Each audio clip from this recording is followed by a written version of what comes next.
Alright, what's up mga ka-Noipy? Here's your boy Forex Noipy at yes, ang background ko ngayon ay hindi charts kasi ang pag-uusapan natin is about the Fed FOMC minutes of the meeting na nangyari lang kanina. Well, time of recording is 40 minutes after the release.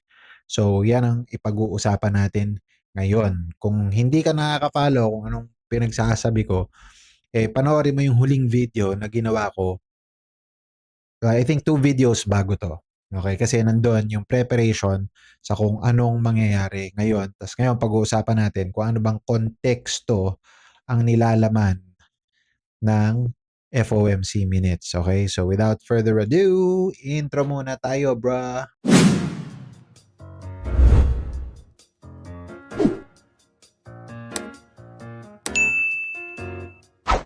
Alright mga Kanoypi, welcome back to my channel. Salamat sa panonood mga Kanoypi at unti-unti medyo dumadami yung nanonood sa atin. Again, I'm just doing this for fun.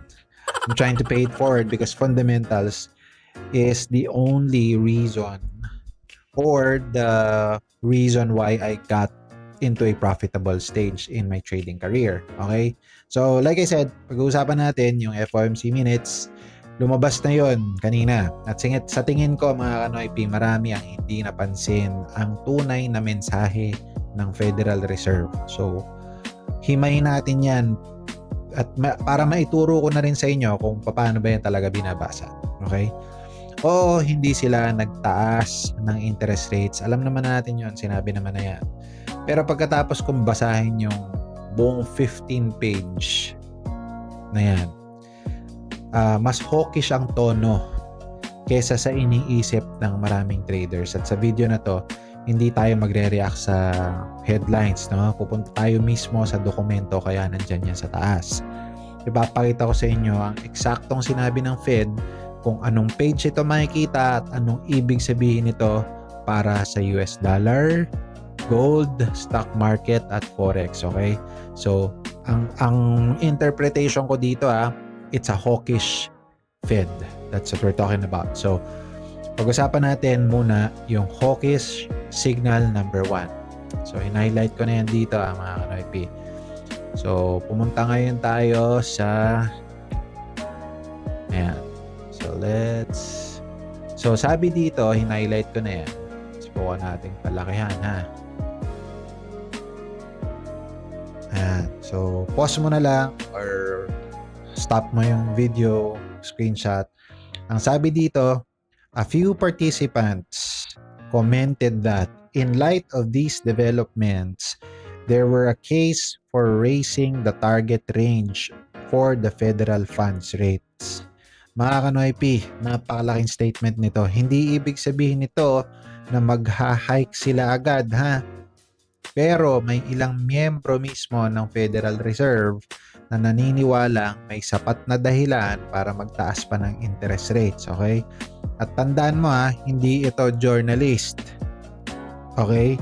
So hindi chismis ang ginagawa nito Ito ay analyst.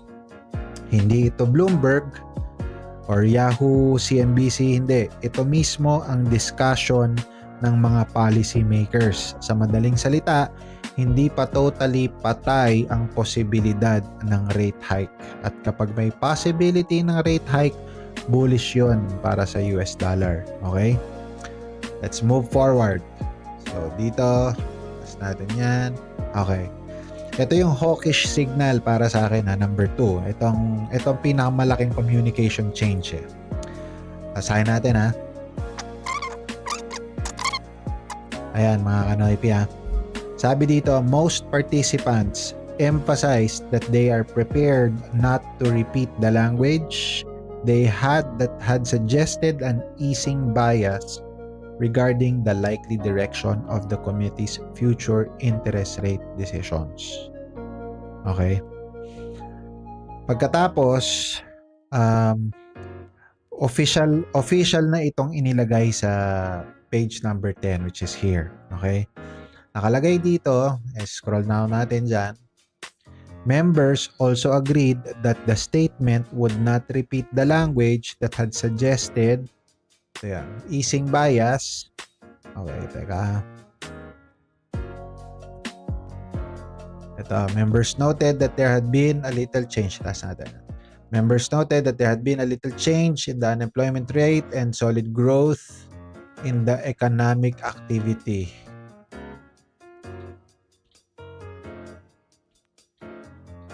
Ayan, kita nyo? Lagyan natin highlight. Okay. So, ano ibig sabihin nito mga kanoypi? Noong mga nakaraang meetings, parang sinabi ng Fed na mas malamang cuts ang susunod eh. Noon yun. Ngayon, tinanggal na nila ang wording na yon. Hindi na nila gustong isipin ng market na automatic na ang susunod na hakbang ay rate cuts.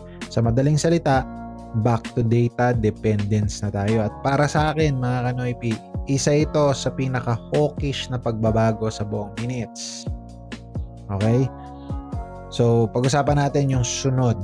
My third, which I believe is the reason why it's a hawkish signal.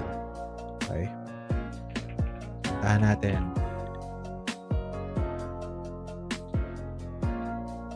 Okay. Ayan ha. Basahin natin. Participants generally noted that the inflation had increased further and remained well above the committee's 2% longer run objective. Okay? Hindi lang yun, kanoypi ha. May nakalagay din dyan sa baba, naka-highlight sa yellow, nakalagay, several participants commented that the price pressures had become more broad-based at binanggit nila ang mga sectors katulad ng transportation, airfares, petrochemical products, agricultural inputs. Okay? Ano ibig sabihin nito mga kanoypi ha?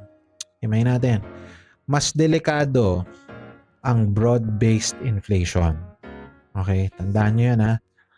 Kung energy lang ang tumataas, madaling bumaba kapag bumababa ang oil eh. Okay? Pero kapag halos lahat ng industriya tumataas ang presyo, mas mahirap kontrolin ng inflation. At ito ang kinatatakutan ng Federal Reserve. Okay? Tandaan nyo, isa lang ang weapon niyang mga yan. Interest rates lang. Whether they rise it or not. Okay? Ngayon, punta tayo sa pang-apat na hawkish signal sa palagay ko ha. Hanapin ulit natin yon, yung mismong phrasing na yon para maipakita ko dito sa background. Okay, ito, hinighlight ko na rin ha. Nakalagay dyan mga kanoypi, participants judged that the risk to the inflation outlook were still tilted to the upside. Okay, anong translation? Mas naniniwala ang Federal Reserve na mas mataas pa rin ang posibilidad na manatiling mataas ang inflation. Ano ng mga tao doon. Well, dito, mas lalo dito. Kaya mabilis itong bumalik kaysa sa mas mabilis itong babalik sa 2%. Okay? Bakit? Kasi dahil sinabi rin nila, okay? Sinabi rin nila dito sa mismong dokumento na to ha. Ayan, yung hinighlight ko ha. Sabi nila dito, many participants noted that the elevated commodity prices and supply disruptions could persist longer than currently anticipated. Okay? Kaya naman, hindi pa dyan natatapos yan. May sinabi pa sila, nakalagay dito,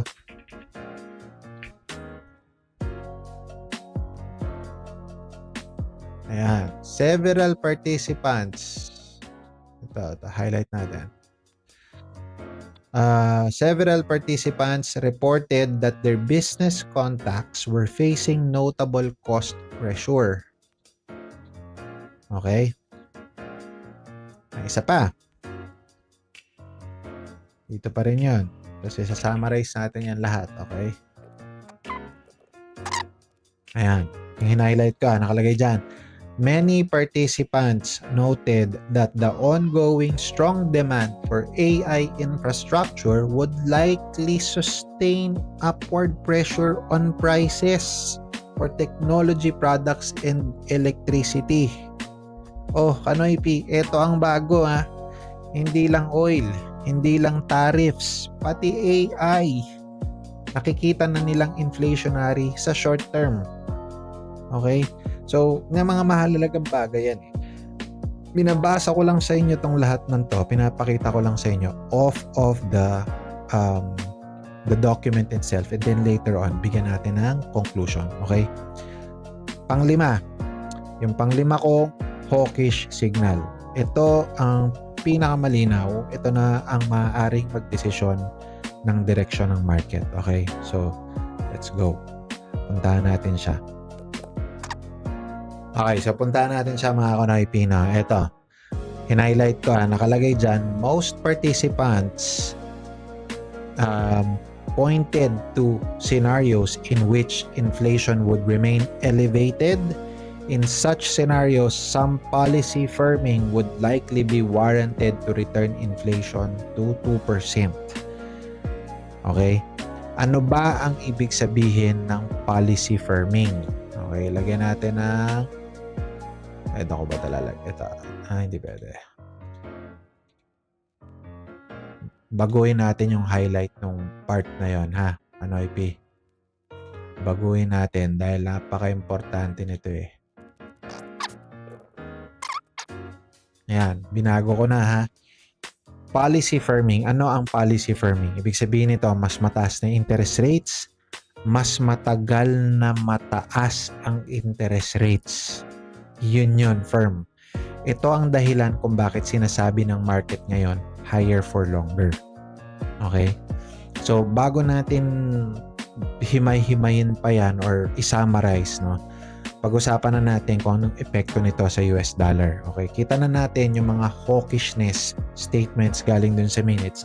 Anong epekto nito sa US dollar? Kapag hawkish ang Federal Reserve, mga Kanoy P, tumataas ang expectation na mananatiling mataas ang interest rates. Take note, Kanoy P ha, expectation ang sinasabi ko. Siyempre, hindi natin ito pwedeng ito lang ang basehan ha. Don't get me wrong.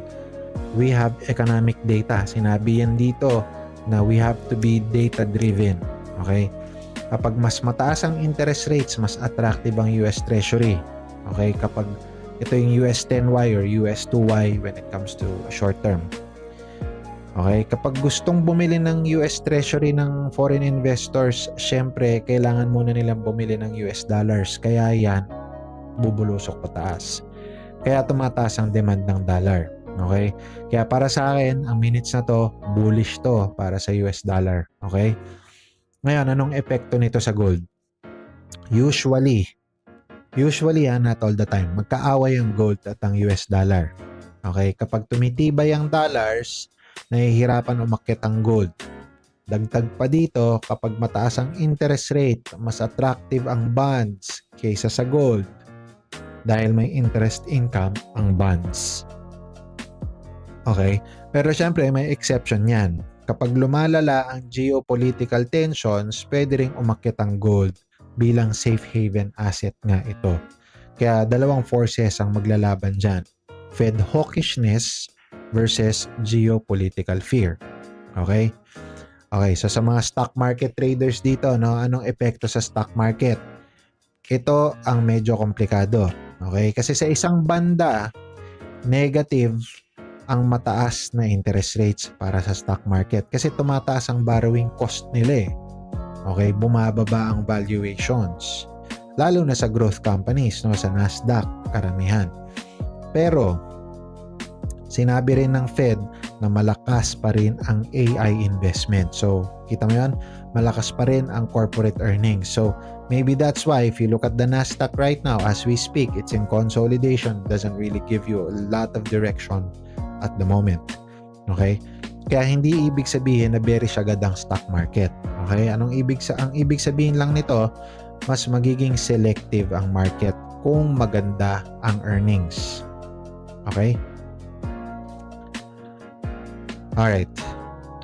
Ngayon, lang ang sinasabi ko, if the earnings are better, pwedeng umakyat ang stock market. Okay? We have to give that and we have to put that in consideration. Okay? Pero kung magsimulang tumaas ulit ang bond yields, pwede nitong i-pressure ang technology sector. Okay? So, here are my final thoughts before we wrap this up. Okay? Pero kung dumating ka na hanggang dito sa video na to, please comment 1 para lang alam ko kung worth it ba itong mga ginagawa kong kalokohan. Okay? So ito ang final thoughts ko. Kung bibigyan ko to ng score sa statement, 7 out of 10, hawkish. Okay? Pero itong minutes, mga 8.5 out of 10, hawkish yan. Hindi dahil nag-rate height sila ha, kundi dahil sa tono. Tinanggal na nila ang easing bias. Ibig sabihin, wala na tayo. Hindi na tayo pabagsak ng interest rate. Okay? May mga miyembrong gustong magtaas ng rates. Okay? Mas lumawak ang inflation. Naniniwala silang upside pa rin ang inflation at malinaw nilang sinabi, kung hindi bababa ang inflation, handa silang higpitan pa ang polisiya. Okay? Kaya para sa akin mga Kanoy P, ito ang pinakamahalagang mensahe ng buong FOMC minutes. Hindi sinasabi ng Fed na tapos na silang maghigpit. Okay? Ang sinasabi nila, huwag muna kayong umasa na tapos na ang laban kontra inflation. Okay? So maraming salamat mga Kanoy P. Yun lamang po. Kung nag-enjoy ka naman, give me some love, follow, share, comment, whatever you wanna do to show support in what this content is all about. And I will see you guys on the next video.